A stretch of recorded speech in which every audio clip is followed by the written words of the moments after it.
provavelmente a empresa aí da China vai financiar a nossa ida pra aí, né? Aí acho que você que tava falando, a gente tem que pegar o visto antes, né, pra ir pra China. Né? Tem que ter mas não é um visto tão difícil quanto o visto americano. Não. Acho que vocês vêm... provavelmente a fábrica vai dar uma carta convite para vocês, e aí vocês vão fazer um visto de negócio simples, né? Acho que pode ficar até 3 meses dentro da China. A fábrica tem que dar uma carta convite, e aí eu vou no consulado ou na embaixada, apresento essa carta. Tem que fazer todo um processo, né? Tem que preencher lá formulário, aquela coisa toda, né? Eu tenho que entregar a data da viagem também, a data e o local para onde eu vou. Normalmente você tem que ter uma expectativa de quando que vai, né? Isso para qualquer país, né? Um planejamento, quando você vai tirar visto. Quantos dias vai ficar, né? Onde você vai ficar, isso. cidade. É claro que coisas mudam, né? Nos Estados Unidos é igual, você tem que dizer mais ou menos quando é que você está pensando em ir. Sim. Uma reserva de alojamento, esse tipo de coisa.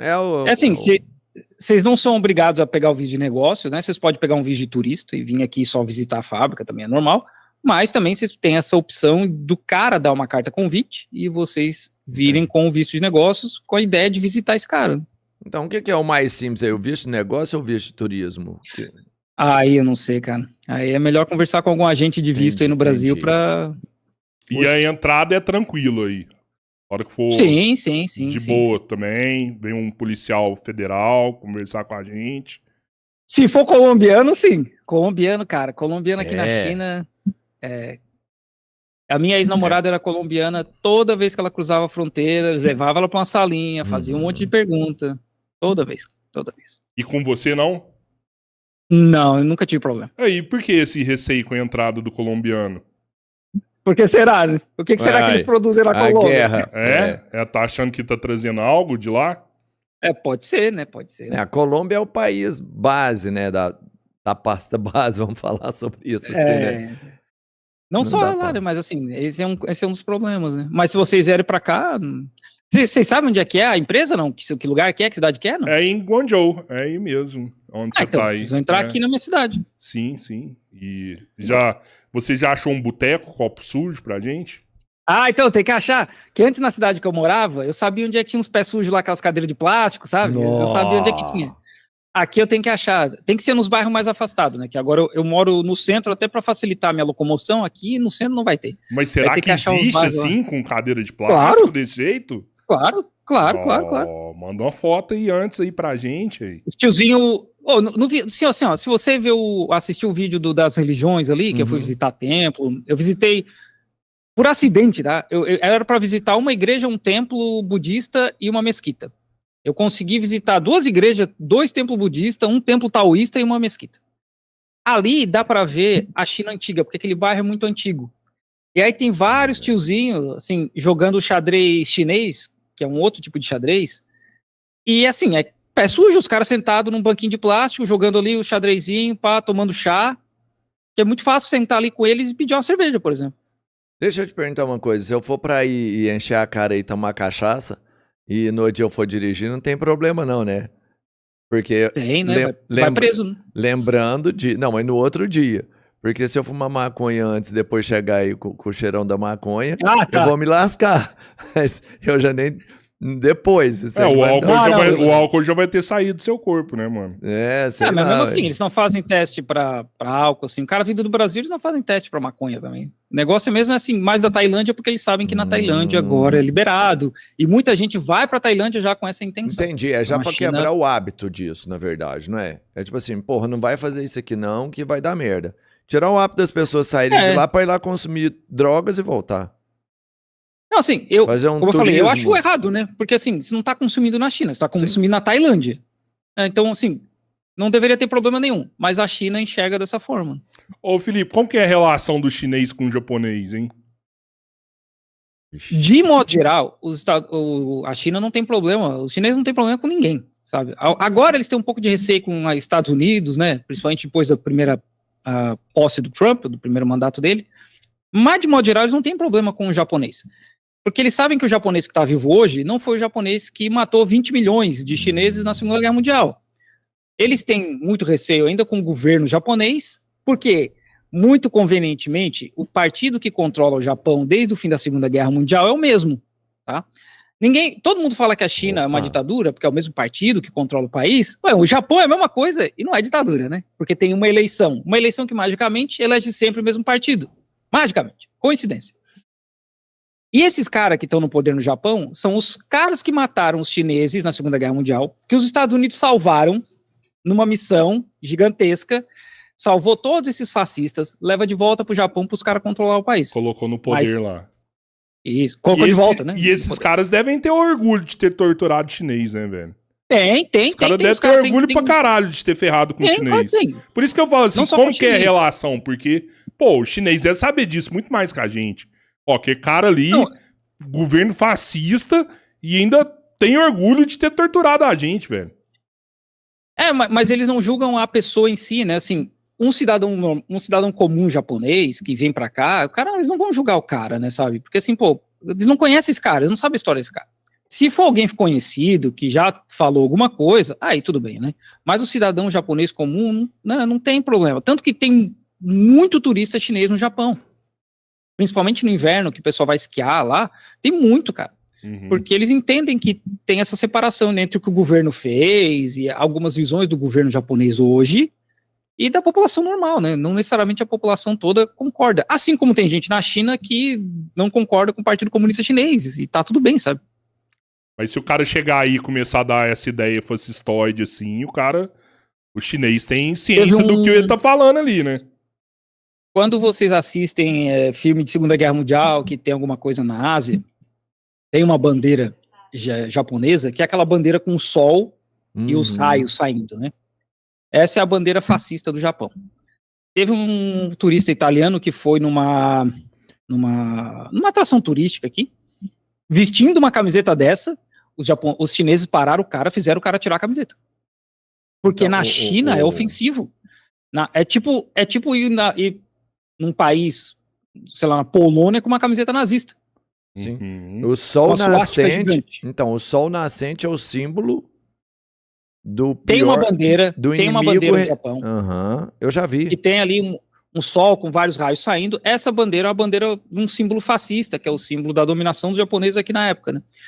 Então, o cara veio aqui com uma camiseta dessa, os chineses pararam o cara e falaram, não, você não vai andar um passo mais com essa camiseta aqui dentro da China. Só fez o cara tirar, ainda fez pouco. Ninguém prendeu, nem nada. Como era uma área turística, alguém foi ali, comprou uma outra camiseta pro cara e tal, mas assim, tem que entender, né, que tem um contexto. 20 milhões de chineses foram mortos, cara. Mano, mas, o tanto que é maluco, Felipe. Eu usava, talvez eu usasse, assim, eu não tenho nenhuma dessa, mas eu chegaria com a camisa dessa, né? Pensando assim, pô, sou um turista e... É porque você não tem um conhecimento, né, cara? Sim, você não entende o que tá rolando, né? Entendeu?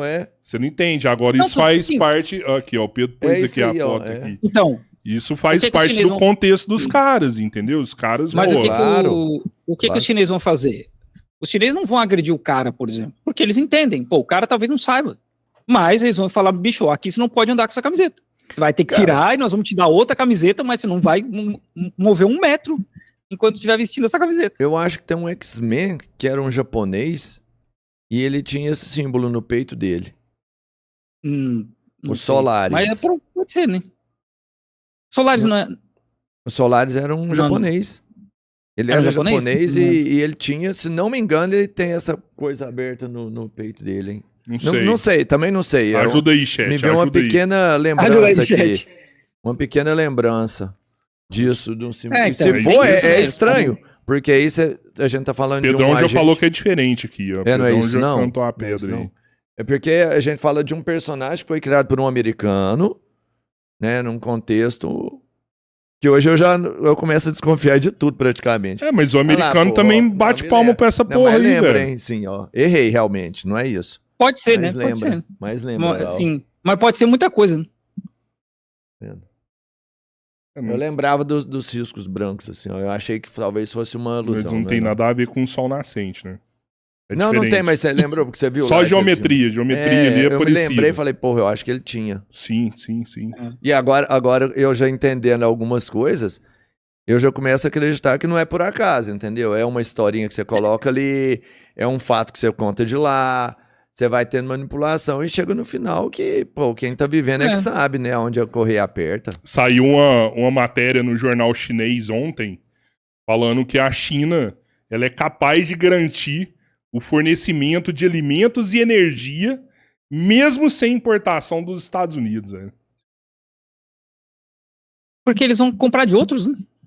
Tem outras pessoas... Não, mas eu acredito que essa matéria fala algo assim, internamente, assim, sabe? Sem a necessidade de uma relação comercial com outros países. Você vê, eu tava conversando com o João, inclusive isso não foi ao ar no episódio, mas a gente ficou depois horas conversando aqui no podcast, e eu tava falando que em breve a China vai cortar essa dependência de soja do Brasil, sabe? Ela já tá investindo os caras já estão desenvolvendo um alimento aí pra... É na Índia, não é? Não, eu entendo que na África. Eu entendo que você falou que eles vão comprar soja da África, até porque a distância é bem menor, né? Você vai gastar menos com transporte.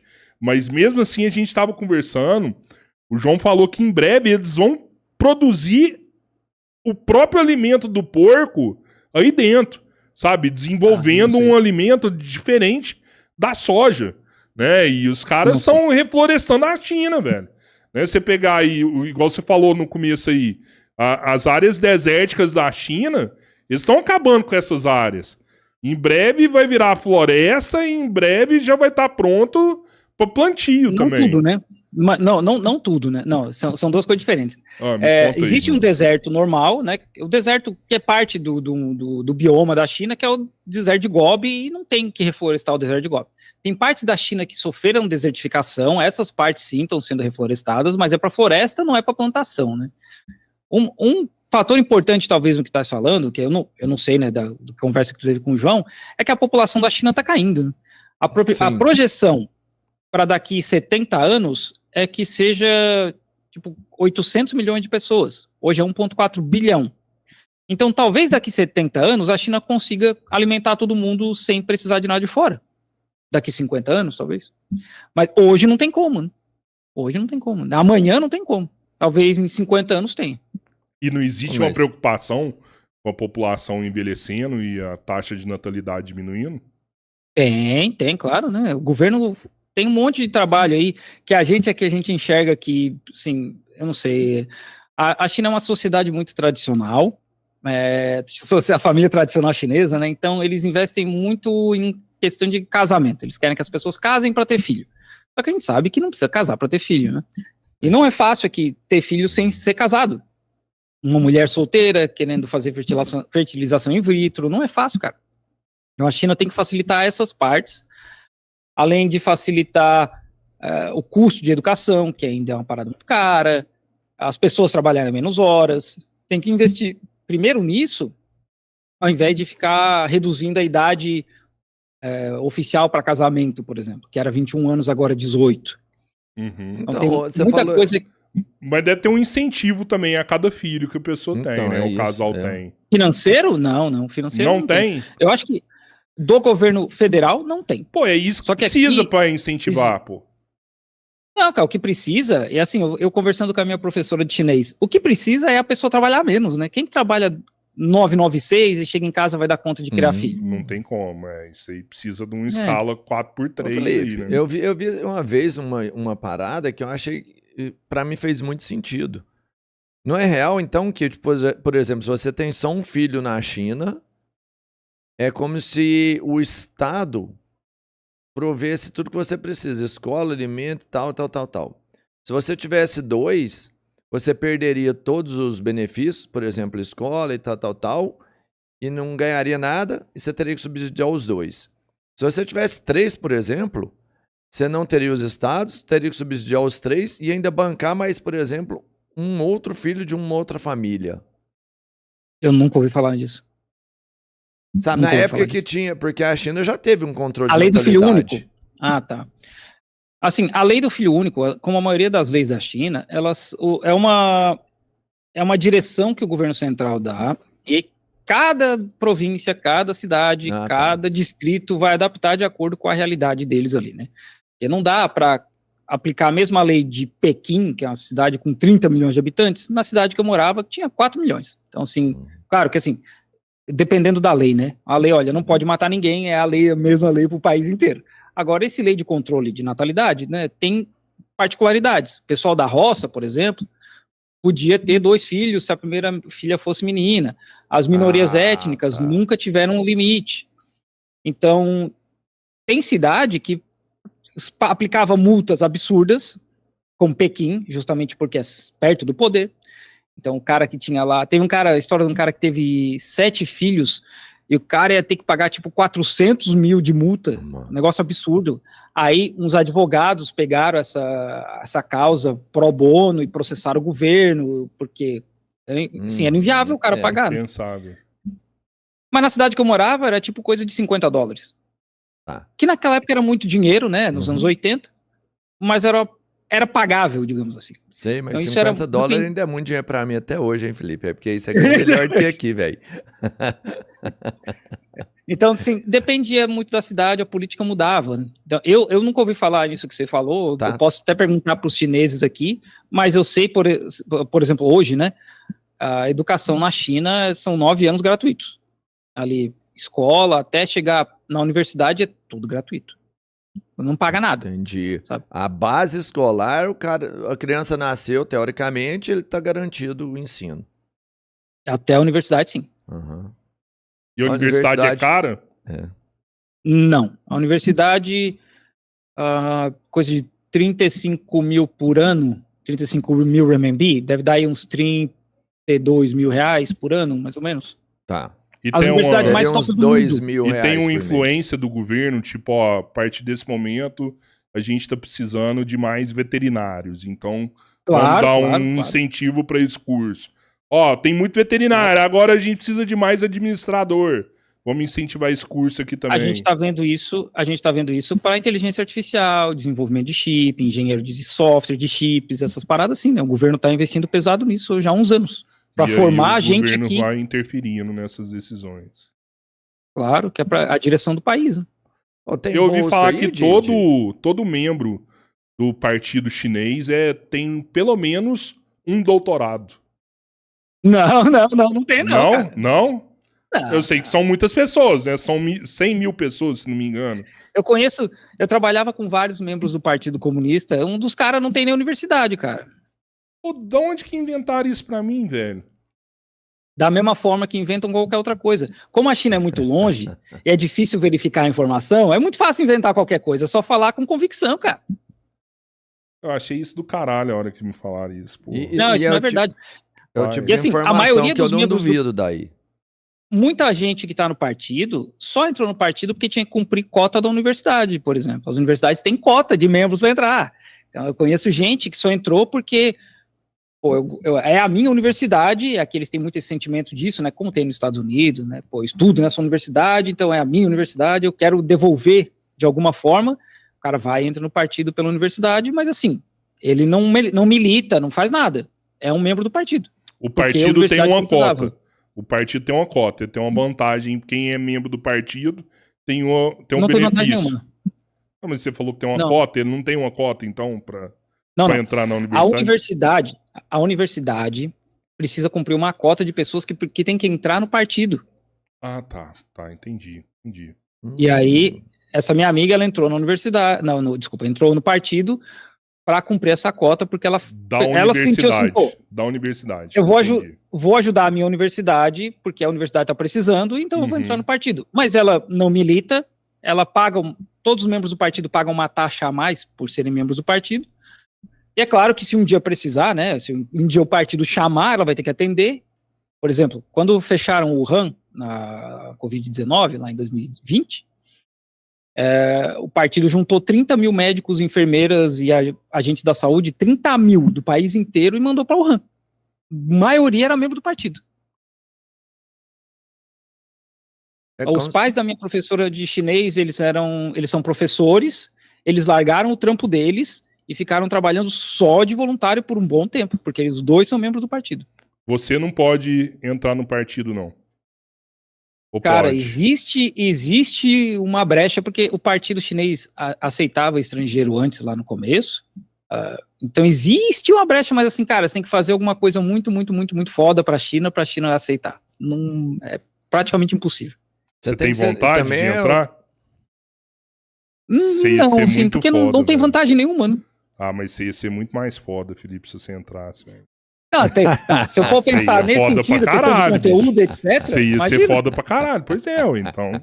Mas não tem, assim, é muito difícil, cara, é muito difícil. Por que você tá rindo? Você não tem vontade de entrar no partido Não, claro que eu tenho, mas eu falo, pro cara que ele ia ser mais foda, o cara já é foda pra caralho. Não, ele já é, mas ele ia ser mais. Cara, tem um brasileiro, que é o Evandro, que ele é do Rio de Janeiro. Ele lançou um livro sobre a China recentemente, que ele ganhou um prêmio de amigo da China, o mesmo prêmio que a Dilma ganhou. Porque eu acho que ele é sinólogo, né? Sinólogo é especialista em China. Ele manja muito de China, ele dá aula aqui a cada não sei quanto tempo aqui na China. Ele passa entre China e Brasil, volta e meia ele tá aqui. E o cara ganhou um prêmio de amigo da China. Como que chama? Evandro Menezes. Cara do céu, o Ronaldo indicou esse cara pra trocar ideia com a gente. Eu acho que foi mesmo, hein? O Ronaldo indicou. Não, o Evandro é um sinólogo, pesquisador, tipo Elias, só que o Elias é focado em economia, né? O Evandro é focado numa outra linha, mas é o outro cara aí foda de China, e o cara ganha um prêmio de amigo da China. Caramba. Será que a China tem consciência do seu canal e o trabalho que você faz? Tem, né? Eu fui ano passado na viagem do governo, né?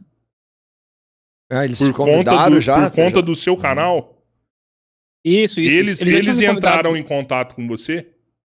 Sim. O governo acompanha o meu canal desde 2021. Quando eu tinha, sei lá, 20 mil seguidores. E como que aconteceu? Como que foi o primeiro contato, assim? Eles ligaram, Felipe, eu tô te monitorando. Eu fiz um vídeo sobre os uigures, né, que é aquela minoria étnica da província de Xinjiang, que tem a história de que eles são perseguidos e tem milhões presos em campo de concentração, tal. Eu fiz um vídeo analisando justamente da onde que começou essa história, quem que é o cara por trás dessa história e tal. Aí alguém do governo assistiu isso aí, porque não tinha tanta gente falando disso em português. Os caras me adicionaram no chat, a gente gostou do seu vídeo, a gente pode traduzir para chinês e postar na China? Claro que pode, né? Claro que pode. E aí daí para frente eles me convidaram várias vezes para viajar, mas aí eu tava a trabalho, viajando nos Estados Unidos, ou aí tinha Covid-0 e nunca deu. Ano passado eles entraram em contato comigo de novo, vai ter uma viagem aí, um grupo de brasileiros que tá vindo para cá, para a China, para eventos da Rota da Seda, nova Rota da Seda. Você quer ir junto? Eu assim, quero, né? Agora eu tô com tempo sobrando, tal, quero ir junto. E aí eu fui. O fato de você saber que eles estão te acompanhando, muda alguma coisa na sua percepção ou na sua fala? Não. Fala sério, rapaz. Eu viajei, então assim, eu viajei com eles, só pra vocês terem ideia, eu viajei com eles, eu fiz vídeo lá, zero interferência, zero, nada, os caras não pediram, não tem nada de, deixa ver o vídeo antes de postar, sabe, o que você tá falando, zero. Nunca teve nada. Tinha gente, né? Nunca. O que teve foi benéfico, foi te chamar pra você participar com eles da viagem. Foi mais um estímulo do que uma... Não, assim, o que pode acontecer, por exemplo, se um dia eu falar alguma coisa que eles não gostem, os caras simplesmente não entrar mais em contato, não me chamar pra nada e deixar quieto, sabe? Que massa isso, Felipe. Muito foda, cara. Você falou do seu canal de novinho, eles estavam te acompanhando, mas aí todo o canal meio que é vistoriado. Aí não tem nada que passe invisível por eles, tem? Mas não tem YouTube na China, né? Assim, eles não tem como verificar tudo, né, cara? Tudo que sai no YouTube, por exemplo, não tem como verificar. O que rola dentro da China, nas redes chinesas, sim, né? Agora, o que rola fora, Twitter, YouTube, Instagram, eles não têm como acompanhar tudo. É muita coisa. No meu caso, é porque tinha pouca gente falando de China em português naquela época. Hoje tem outros canais, tem outras pessoas aqui.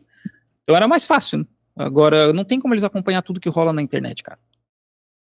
Cara, e aí na China, pro seu canal, todo dia você tem o que você fazer.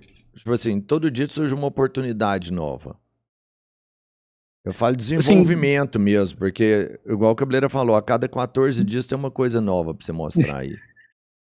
Sim, é mais ou menos isso, né? Agora que eu tô com mais tempo eu tenho que ter mais tempo sobrando, eu vou começar a viajar dentro da China também, até para mostrar outras coisas. Por isso até que eu criei outro canal, que é um canal focado em react, em notícia e tal, e eu quero começar a fazer vídeos de história da China nesse canal, e o outro canal vai ficar mais para vlog, né, vídeo de viagem, e começar a viajar dentro da China e mostrar as coisas que eu também nunca vi. Como que é o nome do outro canal?